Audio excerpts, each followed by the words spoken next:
माधव कुंज बिहारी वल्लभ गिरिधरधारी राधा माधव यशोदानंदन व्रज रंजन रघुमति राम जय राधा माधव।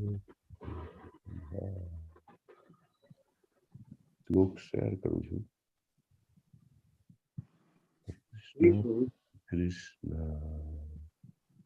कृष्ण कृष्ण हरे हरे हरे राम राम राम हरे हरे हरे कृष्ण कृष्ण कृष्ण हरे हरे राम हरे राम हरे हरे. एक बार श्लोक बोली लईશું આપણે. શ્રીમદ ભાગવતમ પ્રથમ સ્કંદ સપ્તમ અધ્યાય શ્લોક નંબર 47. મારોદી દસ્ય જનની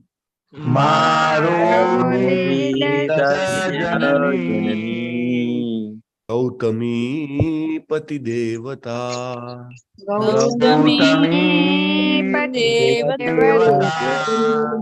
यथाहं मृत्वत्सार्ता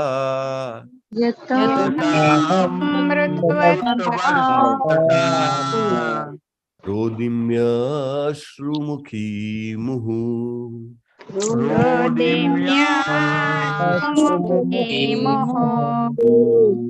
मां नहीं रोदित रडावो अस्य तेनी जननी माता ने गौतमी द्रोणपत्नी पति देवता सती यथा जेवी रीते अहम हूँ मृत वत्साम जेनो पुत्र मरण पाम्यो छे ते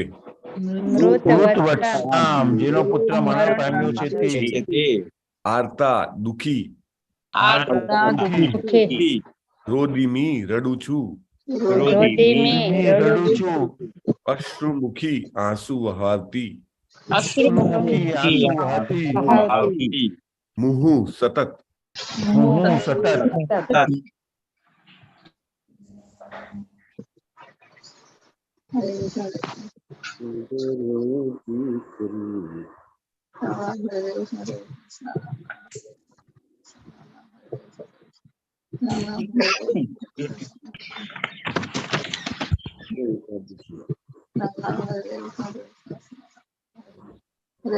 हे स्वामी द्रोणाचार्यના પત્નીને મારી માફક રડાવશો નહીં.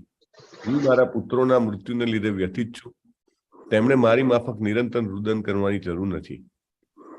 ભાવાર્થ, પોતે સમભાવી ભલી સ્ત્રી હોવાથી માતૃત્વની ભાવનાની દ્રષ્ટિએ તથા દ્રોણાચાર્યના પત્ની તરીકે તેમનું જે સન્માનની સ્થાન હતું તે દ્રષ્ટિએ શ્રીમતી દ્રૌપદી આ દ્રોણાચાર્યના પત્નીને પોતાના જેવી પુત્ર વિહીન દશામાં મૂકવા ઈચ્છતા ન હતા. બહુ સરસ વિચાર છે કે એમને માત્ર અશ્વત્થામાનો વિચાર નથી કર્યો, એમને એમની માતા કૃપીનો પણ વિચાર કર્યો છે કે કૃપી સતી કેમ નથી થયા, તો કે એમનો પુત્ર જીવિત હતો એટલે.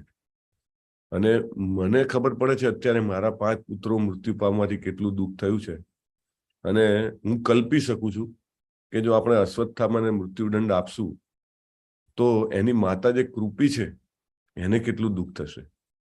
જો આવું તો આપણે બહુ જવલ્લે જોવા મળે કે પોતાની વેદનામાં બીજાની વેદના કલની કલ્પના કરી શકવી. આ બધું these are all divine qualities. એક જેને કહેવાય ને કે દિવ્ય આધ્યાત્મિક ગુણો છે. જેમ જેમ વ્યક્તિ ભગવાનની વધારે નજીક જાય છે એનામાં આવા બધા ગુણો ખીલવા માંડે છે. એને પોતાની તકલીફ માટે એને કમ્પ્લેન નથી કરી, એમને ભગવાનને નથી કીધું કે તમે તો ભગવાન છો શ્રી કૃષ્ણજી અને આ બધું કેમ ના રોક્યું, તમને પહેલા કેમ ના કીધું, ના એવું બધું નથી કીધું. ઉપરાંત જેના દ્વારા આવું થયું છે એને મૃત્યુદંડ આપવાથી એની માતાને કેટલું દુઃખ થશે એ પોતે વિચારી રહ્યા છે અને અર્જુનને કહી રહ્યા છે. એક બહુ જ સોલિડ રીઝન આપી રહ્યા છે અર્જુનજીને અશ્વત્થામાને ન મારવા માટેનું. એકદમ શાસ્ત્રીય રીઝન, પછી નૈતિક રીઝન, અને પછી હવે એક મા તરીકે કહ્યું કે માનું દુઃખ તો મા જ જાણે. એને કે 9 મહિના પેટમાં રાખ્યો હોય એવો પુત્ર જ્યારે મૃત્યુ પામે ત્યારે શું દુઃખ થાય એ તો મા જ જાણી શકે. તો એ દુઃખ કે છે માતૃત્વની ભાવનાથી. બીજું કે દ્રોણાચાર્યના પત્ની એટલે ખૂબ સન્માનની પોઝિશન હતી.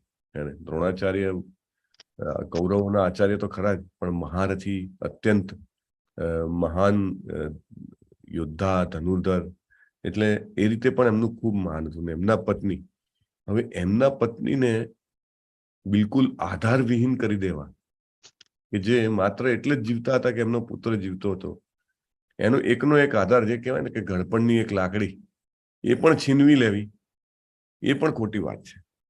એટલે બંને કારણ રીતે, એક તો એ કે ભાઈ માં હોવાથી માનું દુઃખ મને ખબર છે, બીજું છે કે ભાઈ એની પાસે બીજો કોઈ સપોર્ટ નથી. એક જ પુત્ર હતો અશ્વત્થામા, અને જેના કારણે, જેના આધારે એ જીવી રહી હતી. એક જ એની જીવનમાં આશાનું કિરણ કે એનો પુત્ર જીવિત છે, એ પણ છીનવી લેવો એ તો મહાન, જેને કહેવાય કે એની ઉપર અત્યાચાર કર્યો ગણાશે એને. એટલે દ્રૌપદીજી બહુ જ વ્યવસ્થિત બેકઅપ, રીઝન્સ આફ્ટર રીઝન્સ, અને પોતાની દુઃખની કન્ડિશનમાં આવું વિચારી શકવું એ તો ખરેખર નમનને પાત્ર છે. અને આપણને એમના પ્રત્યે એક અદ્ભુત સન્માન ઉત્પન્ન કરે એવા એમના વચનો છે. 48મો શ્લોક વાંચીશું આપણે. શ્રીમદ ભાગવતમ પ્રથમ સ્કંદ 7મ અધ્યાય શ્લોક નંબર 48. યૈ કોપિતમ બ્રહ્મકુલમ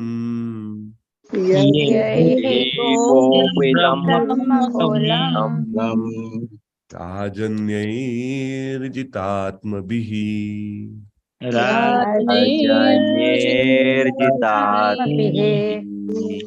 તત્કૂલમ પ્રદહત્યાશુ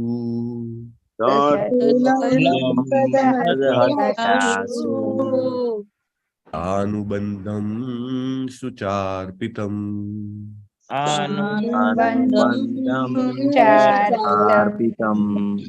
યૈ કોપિતમ બ્રહ્મકુલમ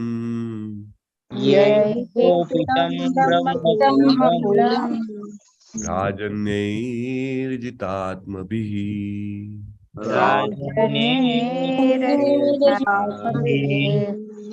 તત્કૂલમ પ્રદહત્યાશુ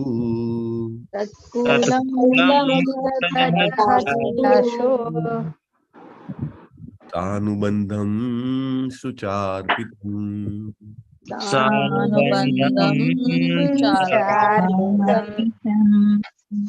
યૈ કોપિતમ બ્રહ્મકુલમ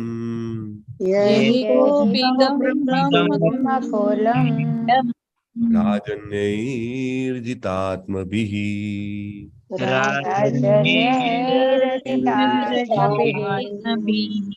તત્કૂલમ પ્રદહત્યાશુ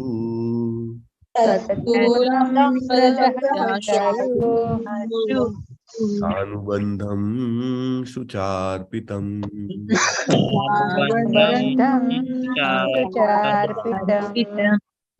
અમરીશ પ્રભુ. યૈ કોપિતમ બ્રહ્મકુલમ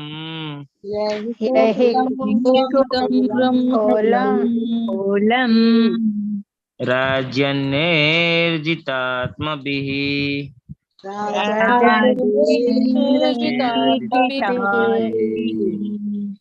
તત્કૂલમ પ્રદહત્યાશુ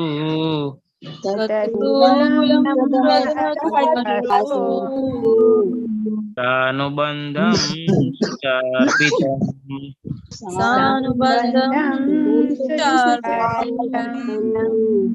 યૈ કોપિતમ બ્રહ્મકુલમ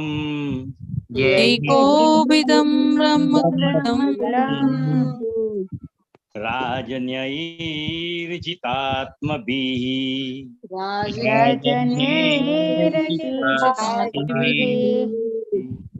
तत्कुलं प्रदहत्यासु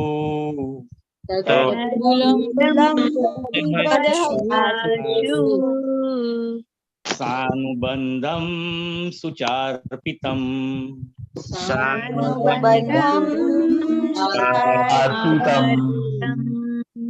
यहि कोपीतं ब्रह्मकूलम्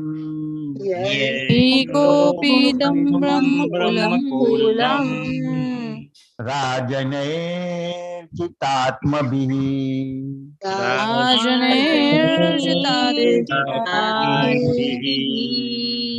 तत्कुलं प्रदहत्यासु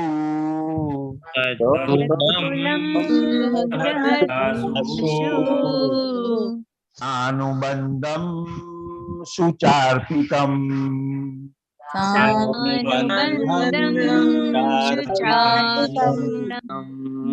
ये हि कोपितं ब्रह्मकुलं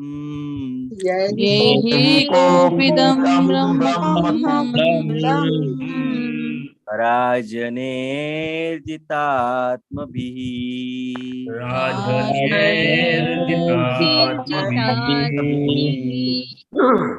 तत्कुलं प्रदहत्यासु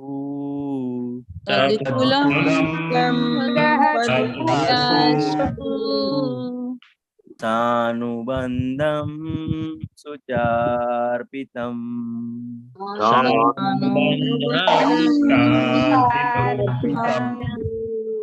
ये हि कोपितं ब्रह्मकूलम्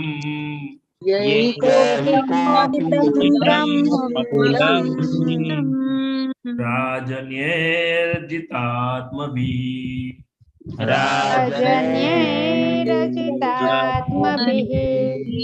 तत्कुलं प्रदहत्यासु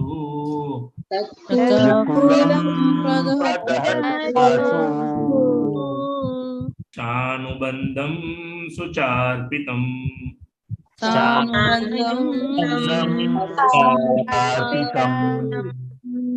ये कोपीतं ब्रह्मकूलम्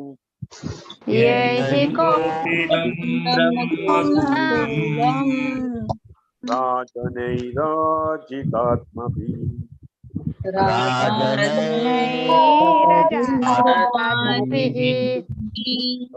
तत्कुलं प्रदहत्यासु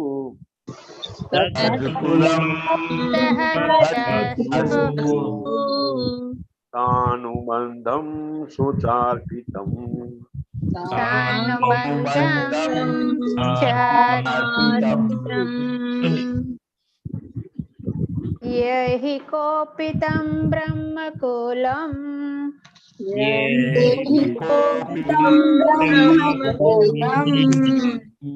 राजन्यैर्जितात्मभिः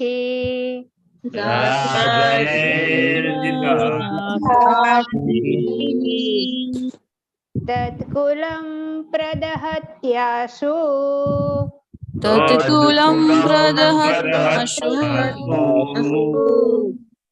सानुबन्धं सुचार्पितम्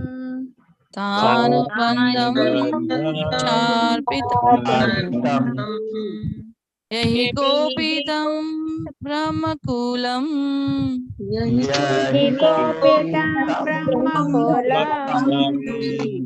राजनेर्जितात्मभिः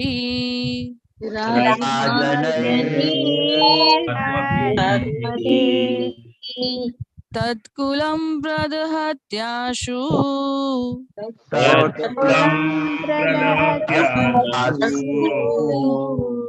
अनुबन्धं सुचार्पितम्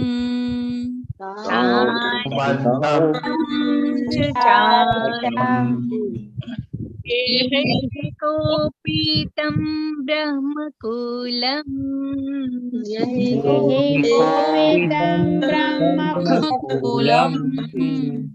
राजन्यैर्जितात्मभिः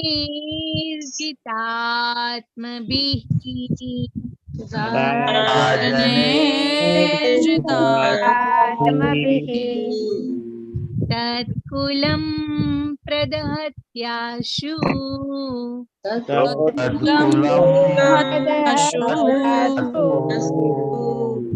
तानुबन्धं शुचार्पितम्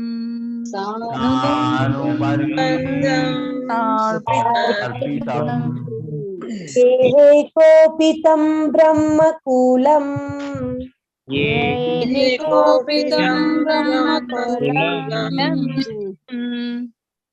राजन्ये रचितात्मभिः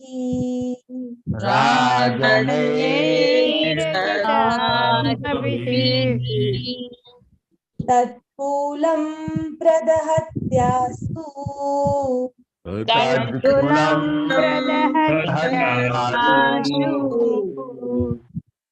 तानुबन्धं सुचार्पितम्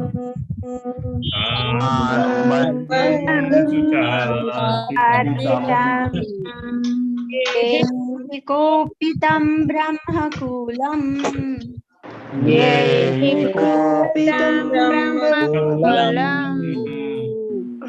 राजन्ये रचितात्मभिः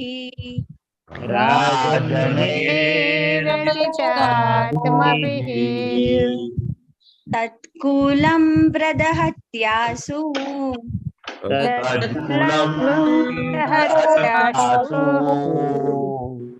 तानुबन्धं सुचार्पितम्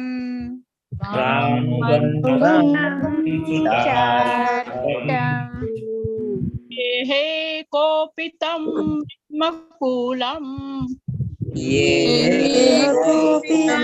ब्रह्मकूलम् राजनयेर्जितात्मभिः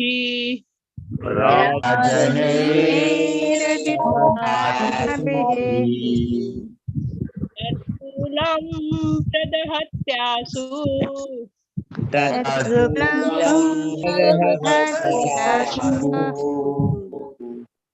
तानुबन्धं सुचार्पितम्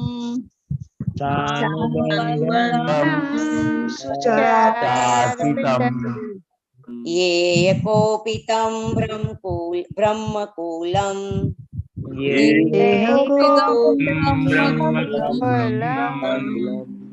राजन्ये जिता आत्मभिः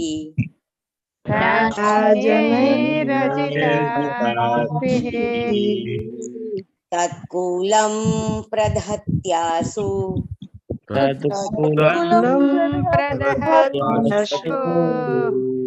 सानुबन्धं सुचार्पितम्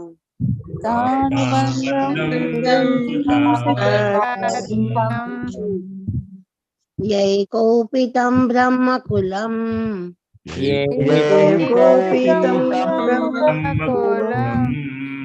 राजन्ये रचितात्मभिः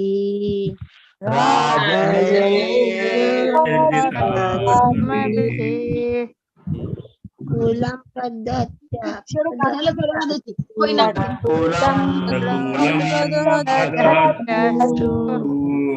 अनुबन्धं सुचार्पितम्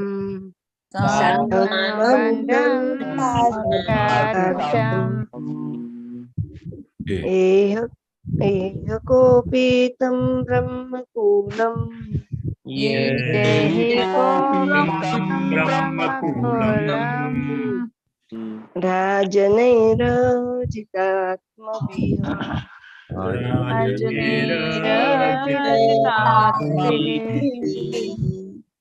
तत्कुलं प्रदहत्यासु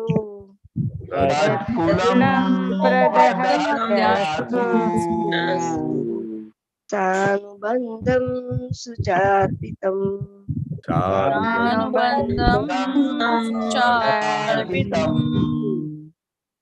यही તેમના વડે કોપિતમ ગુસ્સે થયેલ બ્રહ્મકુલમ બ્રાહ્મણ વર્ગ રાજન્યહી રાજ કરતા વર્ગથી રાજ કરતા વર્ગથી અજિત અસંયમી સંયમી આત્મભીહી પોતાની જાતને જાતે જાતે તત તે કુલમ કુટુંબ કુળ પ્રદહતી બળી જાય છે બળી જાય છે આશુ તરત જ તરત સ અનુબંધમ સહકુટુંબ તુચ્છ અર્પિતમ દુઃખમાં મુકાય છે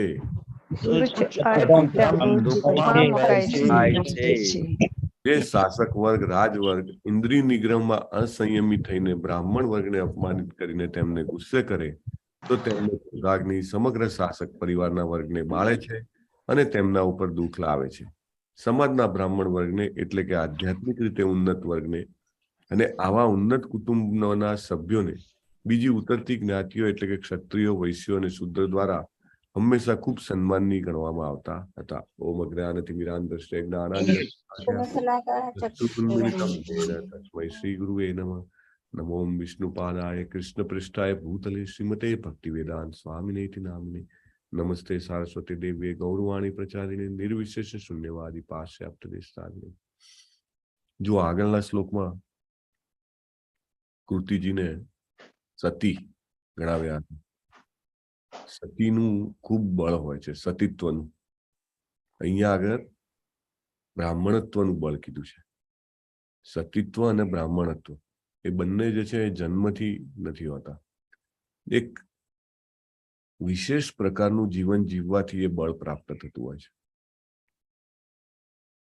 અને એ બળવાળી વ્યક્તિને જો કોઈ તકલીફમાં મૂકે અને એનો કંઈક ક્રોધ આવે તો બહુ જ ડિફિકલ્ટ પડતું હોય છે.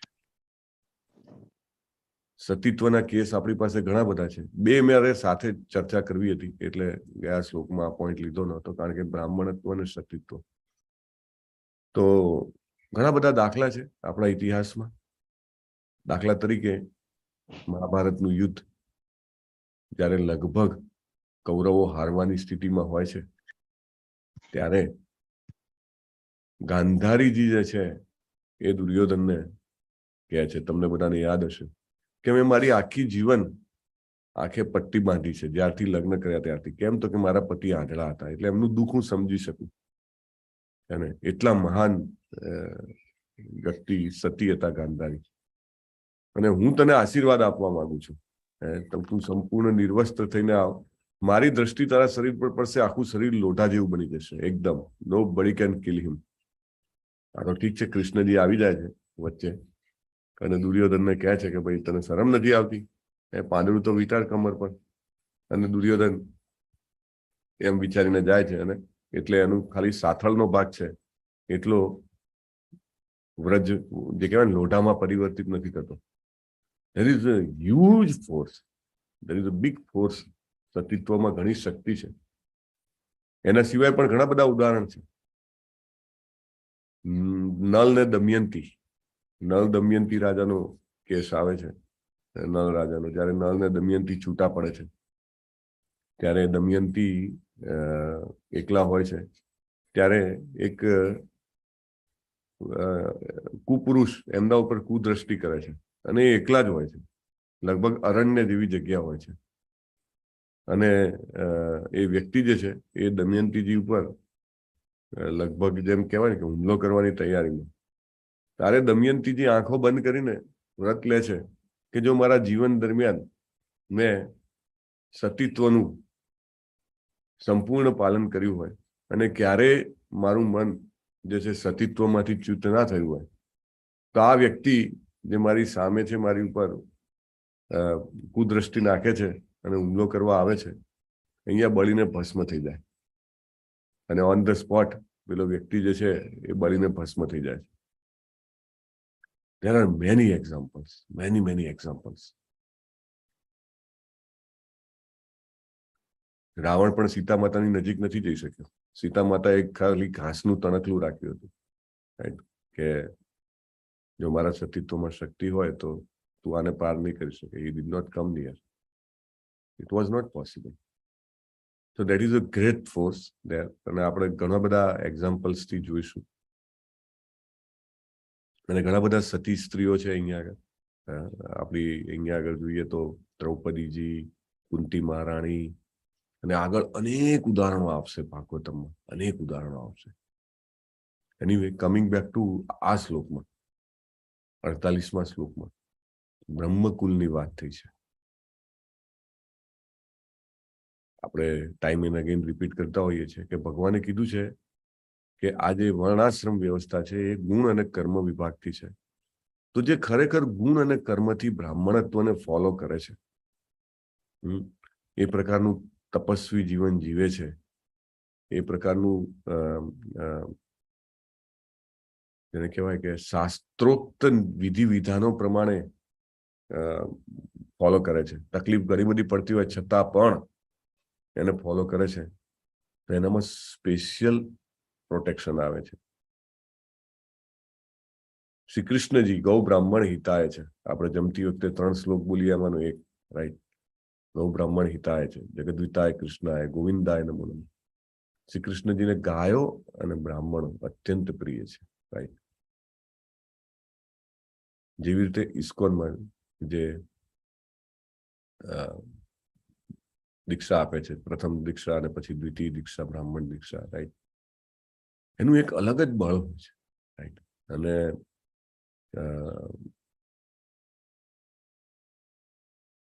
ઇતિહાસના ઘણા બધા દાખલા છે. દાખલા તરીકે ચાણક્ય એક બ્રાહ્મણ હતા અને આખું મગધનું સામ્રાજ્ય ઉલટાવી નાખ્યું, અને એમને ખાલી અપમાનિત કર્યા હતા મગધ નરેશે. અને Magadh was the most powerful kingdom at that time, સૌથી વધુ શક્તિશાળી. અને ચાણક્ય જે છે એ પ્રણ લે છે અને પછી ચંદ્રગુપ્તને તૈયાર કરે છે અને મગધને ઉથલાવી નાખે છે, સામ્રાજ્યને નવી સ્થાપના કરે છે. દ્રોણાચાર્યજી વિશે આપણે પહેલા જ સાંભળ્યું, કેવું તપોમય જીવન હતું. શક્તિ એવી હતી કે આખી પૃથ્વીનું સામ્રાજ્ય હસ્તગત કરી શકે, પણ ના, એટલું જ સાદાઈથી જીવતા હતા જેટલું એક બ્રાહ્મણે જીવવું જોઈએ. દીકરાને પીવડાવવા માટે દૂધ નહોતું, આપણે વાત કરી હતી. ભાતનું અસામણ કે એને સફેદ પાણી દેખાય એને આપી દેવું, એને એવું લાગે કે આ દૂધ છે. શું કામ એટલી ઓસ્ટરિટી, એટલી તપસ્યા કરીને જીવવાનું? કે નહીં, that is how you want to live. અનેક દાખલા છે ઇતિહાસમાં. એટલે જે વ્યક્તિ તમને સીધી સાદી લાગતી હોય, સરળતાથી જીવનયાપન કરતી હોય, ભગવત ભક્તિમાં રચ્યા પચ્યા હોય, એવા ઘણા બધા ઇસ્કોનના પણ એડવાન્સ ડિસાઇપલ્સ મહારાજો છે, સો મેની. કારણ કે ભક્તિમાં આગળ આપણે આવશે, આગળ આપણે જેમ જેમ જશું ને, આઈ થિંક બીજા સ્કંદમાં આવશે. ભક્તિમાં જેમ આગળ વધે ને એમ અમુક અમુક ઉપહારો મળતા જાય. એ ઉપહારોમાં મુક્તિ તો એકદમ, જેને કહેવાય ને કે એકની સાથે એક ફ્રી, એવી રીતે. પછી અષ્ટ સિદ્ધિ એ પણ આવે છે. ભક્તિમાં આગળ વધે અને સ્વાભાવિક રીતે આ બધી જે આવતું, પણ એ એનાથી વિચલિત નથી થતા. એમને ખબર છે કે આ તો બધું એકદમ ડિસ્ટ્રેક્શન કરે એવું છે, કે મારો મેઇન રસ્તો, મારું ગોલ છે એ ભૂલવાડી દે એવું છે. પણ એમની પાસે હોય છે ખરા. આપણને એમ લાગે કે ના, પહેલાના જમાનામાં જતું, ના, નાઉ ઓલ્સો એવા ઘણા બધા એડવાન્સ પ્રભુપાદના ડિસાઇપલ્સ ને મહારાજો છે. Really just if you pre them mentally, માનસિક રીતે તમે એમને પ્રાર્થના કરો ને, તો તમને ઇમિડિયેટલી એનું સિગ્નલ મળે. એવા જબરજસ્ત. તમે સામે હો ને તમે મનથી પ્રાર્થના કરતા હો, ડેફિનેટલી તમારી સામે જોઈને તમને એ પ્રકારનો પ્રતિભાવ આપે, સ્માઇલ આપે, આ તે વોટેવર. પણ તમારી ભાવના જે છે આધ્યાત્મિક રીતે આગળ વધવાની હોવી જોઈએ, કોઈ લૌકિક ઈચ્છાઓ વાળી નહીં. કારણ કે those are all part of અષ્ટસિદ્ધિ.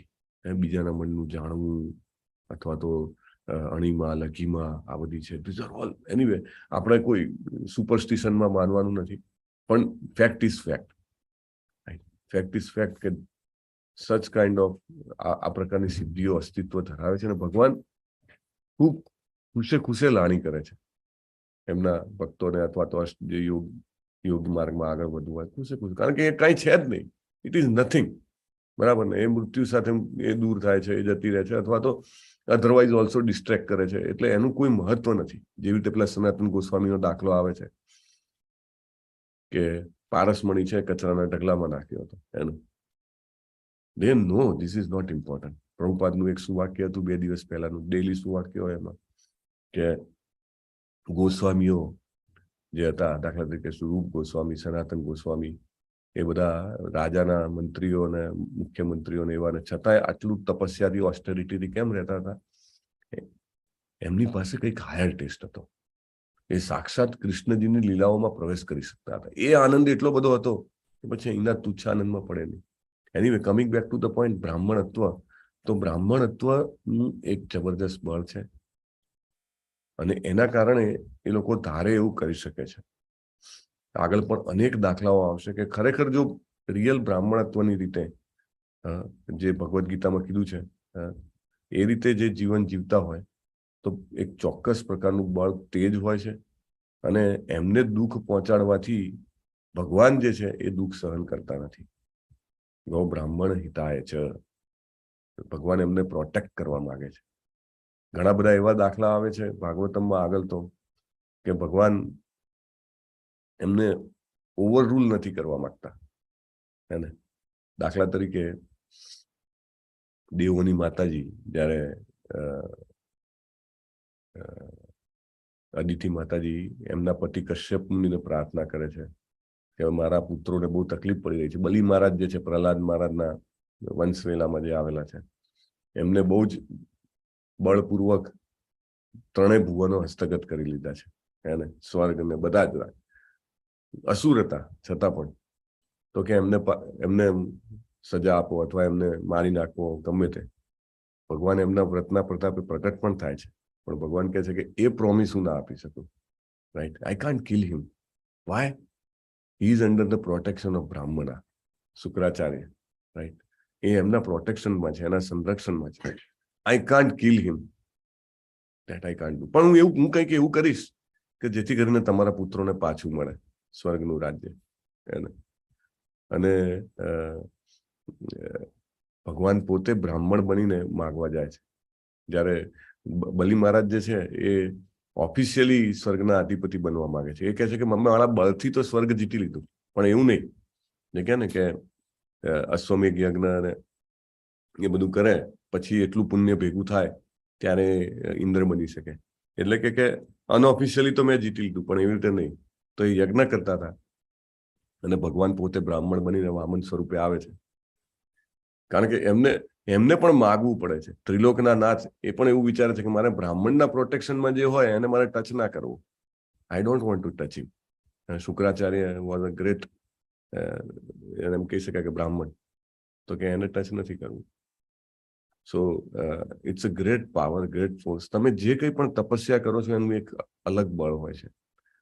એવું નથી કે એનો મિસયુઝ કરો, પણ દાખલા તરીકે આજે એકાદશી છે, તો ટાઈમ આફ્ટર ટાઈમ જીવનના મહિનાઓ, વર્ષો, દશકાઓ ઉપર પરે તમે જ્યારે આમ કરતા જાઓ છો, એનું એક અલગ જ બળ હોય છે.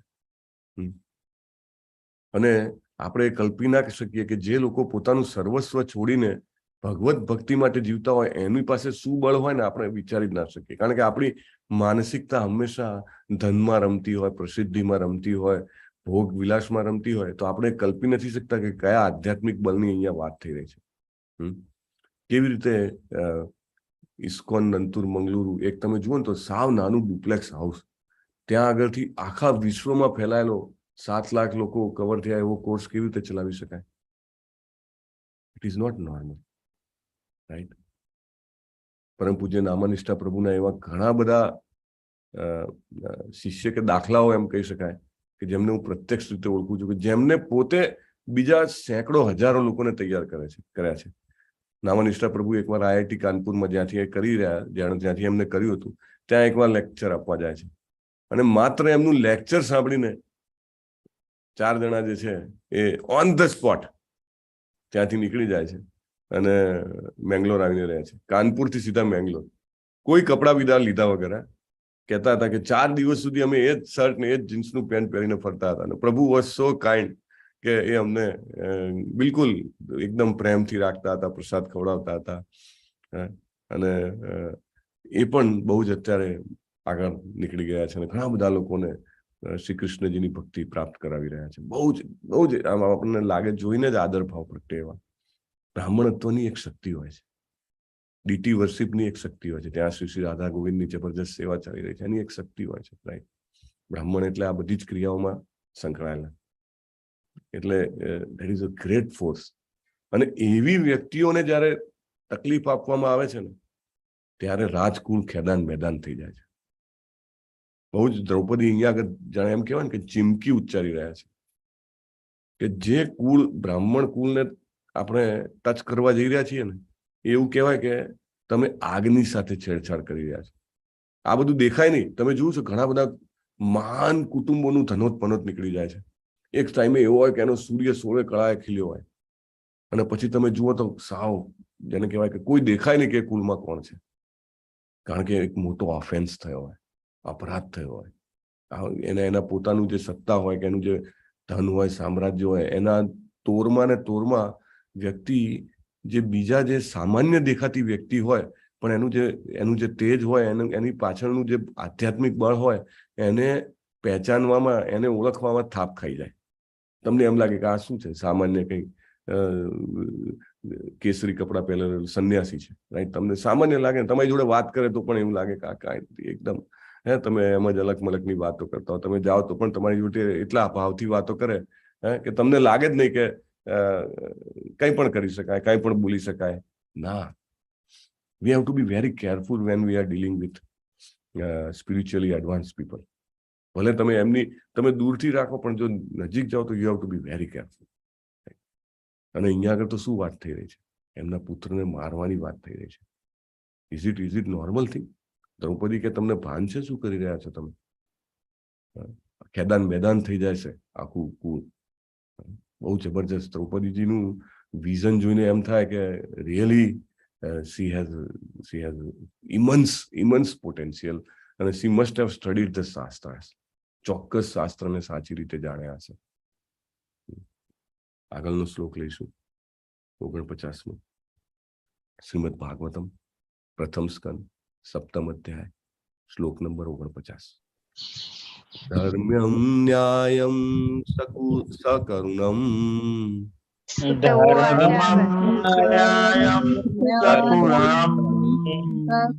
પ્રભુજી સુત ઉવાચ છે. સુત ઉવાચ. Thank you. સુત ઉવાચ. ધર્મ્યમ ન્યાયમ સકરુણમ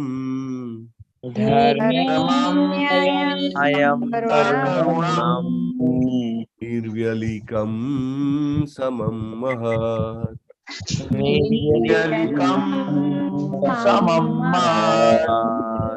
રાજા ધર્મ સુતો રાજ્ઞા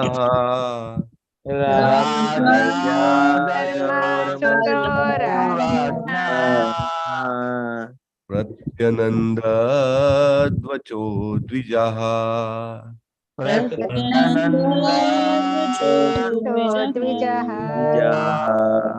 સુત ઉવાચ.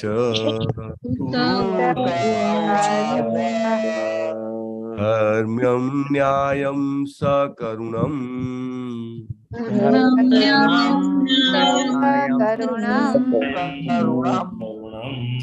નિર્વ્યલિકમ સમમ મહત.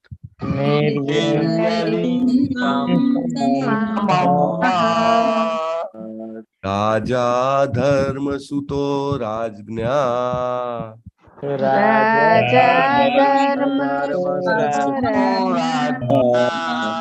રાજા ધર્મ સુતો રાજ્ઞા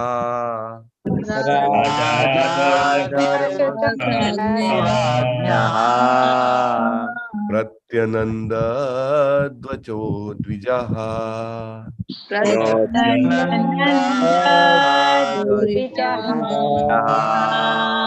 ઉવાચ.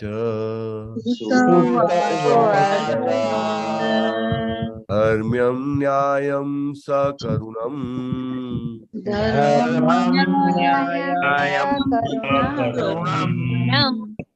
निर्व्यलीकं समं महत्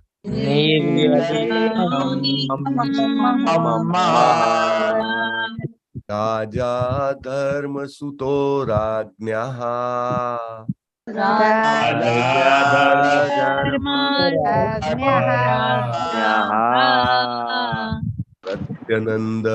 प्रत्यनन्दध्वचो द्विजः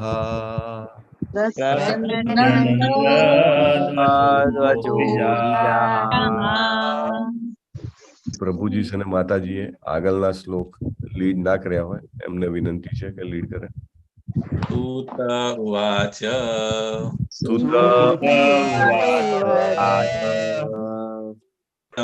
ન્યાયં सकरुणम् धर्म्यं न्यायं सकरुणम् निर्व्यलीकं समं महत्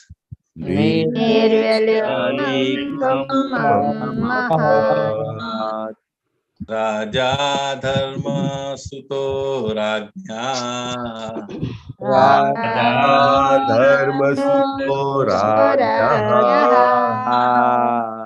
प्रत्यनन्दध्वचो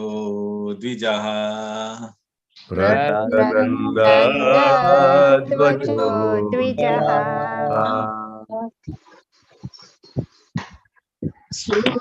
उवाच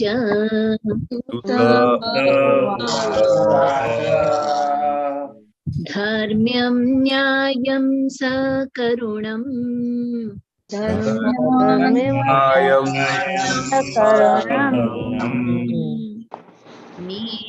निर्व्यलीकं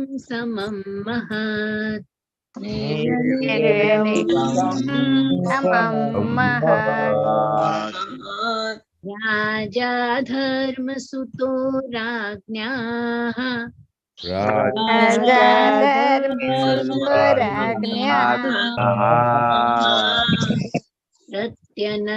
प्रत्यनन्दध्वचो द्विजः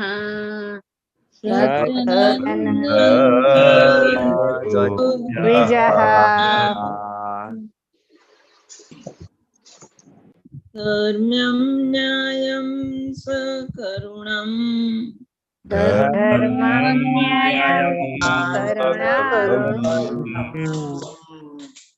निर्व्यं लिङ्गं समं महत्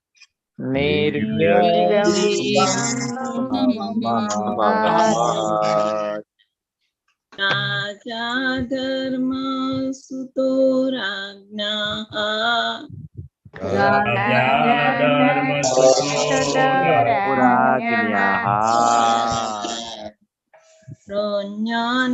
प्रज्ञानन्दद्विजो द्विजाः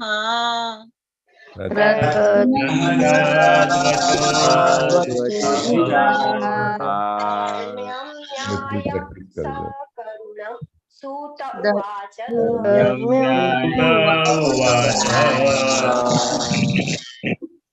धर्म्यं न्यायं सकरुणम्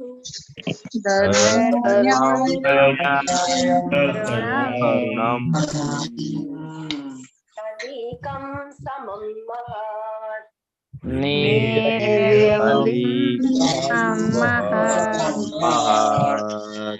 राजा धर्मसुतो राज्ञा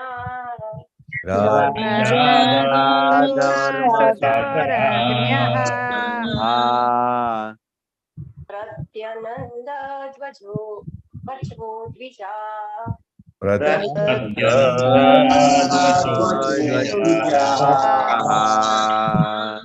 सूत उवाच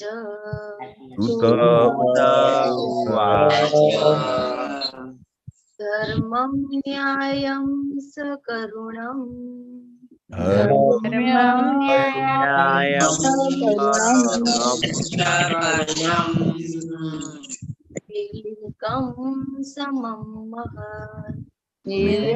निर्व्यलीकं समं महत् राजा धर्मसुतो राज्ञः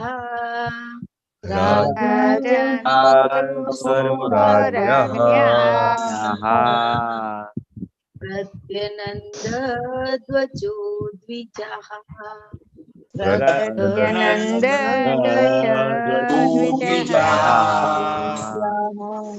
सूत उवाच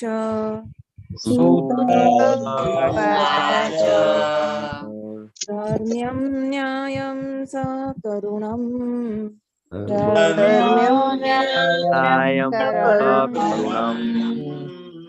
निर्व्यलीकं समं महत्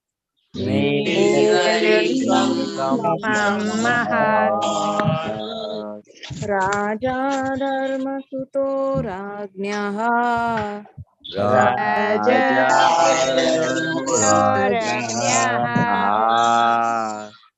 प्रत्यनन्दध्वजो द्विजः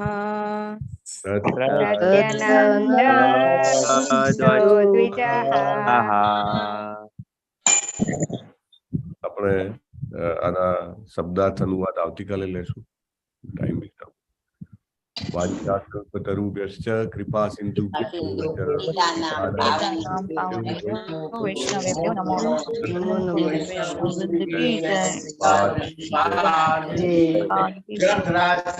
ભાગવતમ કી જય દેવ કી જય. હરે કૃષ્ણ કૃષ્ણ હરે હરે હરે રામ રામ રામ હરે હરે હરે કૃષ્ણ હરે કૃષ્ણ પ્રભુજી. દંડવત પ્રણામ પ્રભુજી. હરે કૃષ્ણ પ્રભુજી.